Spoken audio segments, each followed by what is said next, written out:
नमस्कार साथियों, स्वागत है आप सभी का हमारे इस प्लेटफॉर्म के ऊपर,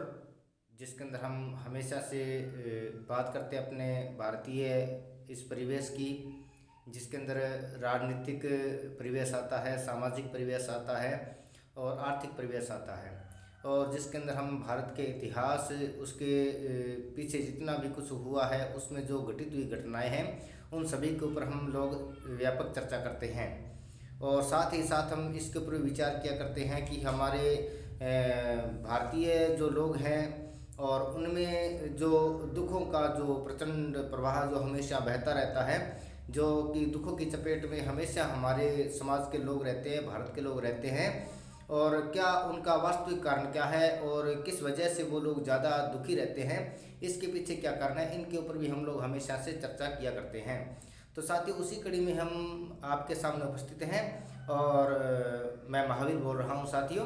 जैसा कि आपको पता ही है कि हम लोग जो चर्चा करते हैं उसके ऊपर हम विचार कर रहे हैं कि क्या कारण है कि भारत के लोग ज़्यादातर दुखी रहते हैं, और दुखी वो भी किस कारण से है कि उनके वास्तविक जो दुख है उनके पीछे उनका ध्यान नहीं है, इसके अलावा वो अन्य बातों के ऊपर उसमें ध्यान केंद्रित करके रखते हैं।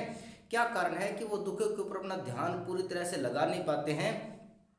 और इसके क्या धार्मिक, आर्थिक और राजनीतिक और सामाजिक क्या कारण हो सकते हैं। तो क्या है कि हमारा जो भारत है, उस भारत के ऊपर पिछले 1000 वर्षों से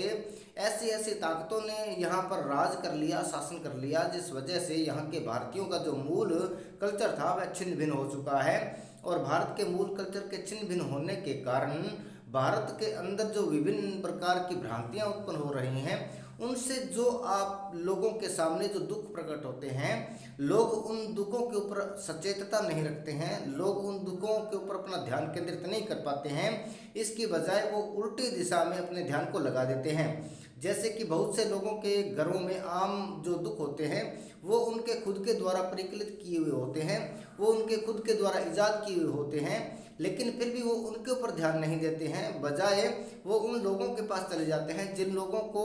इन दुखों के बारे में तनिक भी ख्याल नहीं है, और वो उनको विभिन्न प्रकार के यानी कि प्रपंचों में, पाखंडों में और ऐसी चीज़ों में उनको उलझा देते हैं, जिस वजह से वो लोग असली तरीके से उस दुख के ऊपर कॉन्सेंट्रेट नहीं कर पाते हैं, और उल्टा उसकी उल्टी दिशा में वो लोग उसके उपाय करने लग जाते हैं। जब तक साथियों हम लोग उपाय जो है उसको सही तरीके से नहीं करेंगे, तब तक हमारे सामने ये कठिनाइयाँ, ये समस्याएं आती ही रहेंगी।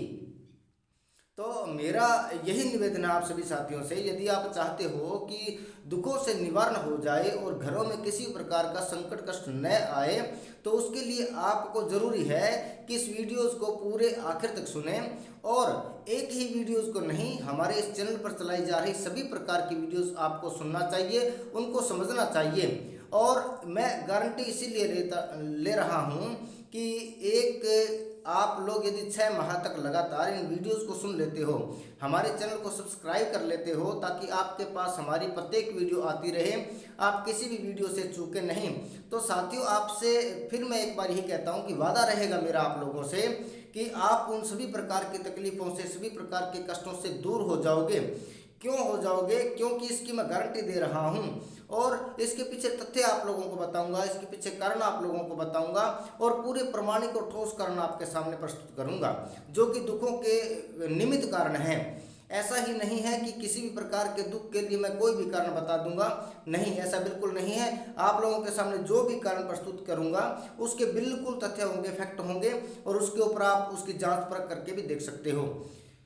जैसे कि हम लोग अक्सर क्या करते हैं कि हमारा जो घर होता है वह एक संयुक्त घर है। संयुक्त घर इसलिए है कि उसके अंदर हम दादा दादी, माता पिता और भाई बहन सब लोग एक साथ रहते हैं। हाँ, बहुत से घरों के अंदर हो सकता है कि एक साथ न रहते हों और वो अलग रहता हो, लेकिन फिर भी आप लोगों को ये बात मान कर के ही चलना पड़ेगा कि चाहे वो अलग रह रहा है, लेकिन फिर भी वो अपने माँ से, अपने पिता से जुदा नहीं है, वो अपने भाई से, अपनी बहन से जुदा नहीं है, वो अपने किसी भी सामाजिक बंधनों से जुदा नहीं है, वह उन सभी बंधनों के अंदर बंधा हुआ है। लेकिन क्या होता है कि कुछ ऐसे धार्मिक गुरु भी पैदा हुए हैं, और कुछ ऐसे लोग हैं जो अपने आर्थिक लाभ के लिए और अपने जन समूह को इकट्ठा रखने के लिए, उनको ग्रुप में बांधे रखने के लिए, वो लोग इस सामाजिक संरचना के ऊपर ही सीधा प्रहार कर देते हैं, और हमारे साधु संतों के द्वारा, हमारे महात्माओं के द्वारा, जैसे कि कबीर साहब के द्वारा, नानक के द्वारा, गुरु रविदास के द्वारा, घासीदास के द्वारा, इन पलटूदास साहब के द्वारा, दादू दयाल के साहब के द्वारा, इनके द्वारा जो भी प्रकार की हमें बताई जाती है प्रक्रियाएं, उनमें ये लोग मिलावट कर देते हैं और उनके जो अर्थ हैं, शब्दार्थ हैं, उनको उल्टा करके बताते हैं, जिस वजह से हमारे भोले वाले जो लोग हैं वो उनकी चपेट में आ जाते हैं और असल में जो उनको करना होता है उपाय, वो असल में उसका उपाय नहीं कर पाते हैं। उल्टा उपाय करने के कारण वो उन मूल चीज़ों से चूक जाते हैं और बेसिर पैर की जो बातें होती हैं उनमें उलझ करके ऐसे उपाय करना शुरू कर देते हैं। साथियों याद रखिए, यदि आप लोग कबीर साहब को फॉलो कर रहे हैं, यदि आप लोग रविदास को फॉलो कर रहे हैं, तो खास करके आपको ध्यान रखना होगा कि रविदास और नानक साहब और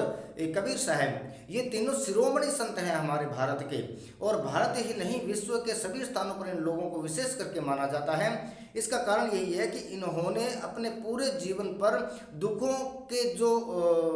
अंबार थे, जो लोगों के ऊपर छाए रहते थे, उन सभी के दुखों को निवारण करने के लिए इन्होंने अपने सर्वस्व को, अपने पूरे जीवन को यहाँ पर समर्पित किया हुआ था। लेकिन हमारे जो ऐसे धर्मगुरु हैं, ऐसे